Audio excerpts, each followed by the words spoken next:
ഇന്ന് ആഗസ്റ്റ് 1-ാം തീയതി. പുതിയൊരു മാസമാണ്, പുതിയൊരു ദിവസമാണ്, പുതിയൊരു തുടക്കമാണ്. ഇന്ന് പ്രത്യേകമായി പരിശുദ്ധ കന്യകാമറിയത്തിൻ്റെ സ്വർഗാരോപണ തിരുനാളിന് ഒരുക്കമായിട്ടുള്ള 15 നോമ്പ് ആരംഭിക്കുന്ന ദിവസമാണ്. ഒപ്പം തന്നെ ഇന്ന് ആഗോള സഭയിൽ വിശുദ്ധ അൽഫോൺസ് ലിഗോരി പുണ്യവാളൻ്റെ തിരുനാളാണ്.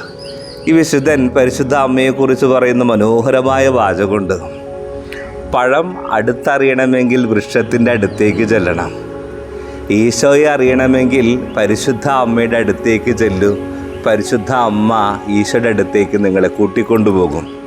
ഒരുപാട് പ്രാർത്ഥനാ നിയോഗവുമായി പരിശുദ്ധ അമ്മയുടെ സ്വർഗാരോപണ തിരുനാളിന് നമ്മൾ ഒരുങ്ങുമ്പോൾ ഈ ആഗസ്റ്റ് മാസം എൻ്റെ കുടുംബജീവിതത്തിലും എൻ്റെ വ്യക്തിജീവിതത്തിലും എൻ്റെ തൊഴിൽ മേഖലകൾ, എൻ്റെ കാർഷിക മേഖലകളിലും ഏതെല്ലാം മേഖലകളാണ് ദൈവം ഇടപെടാൻ നമ്മൾ ആഗ്രഹിക്കുന്നത്, പരിശുദ്ധ അമ്മയുടെ അടുത്തേക്ക് ചെന്ന് നമ്മുടെ ഹൃദയത്തിൻ്റെ വായ്പകൾ, ജീവിതത്തിൻ്റെ ആഗ്രഹങ്ങൾ, ചില കൃതജ്ഞതകൾ ഏറ്റുപറയും.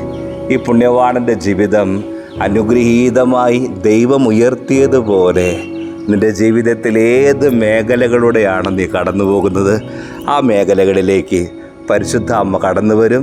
ദൈവത്തിലേക്ക് നമ്മളെ കൂട്ടിക്കൊണ്ടുപോകും. നമ്മുടെ ജീവിതം കുറേ കൂടി ഇന്നു മുതൽ പരിശുദ്ധ അമ്മയോടൊപ്പമായിരിക്കട്ടെ. ഈശോയിലേക്കുള്ള ഒരു തുടക്കമായി ഈ ദിവസവും ഈ മാസവും മാറട്ടെ. ദൈവം സമൃദ്ധമായി നമ്മളെ പരിശുദ്ധ അമ്മയിലൂടെ ദൈവം അനുഗ്രഹിക്കട്ടെ.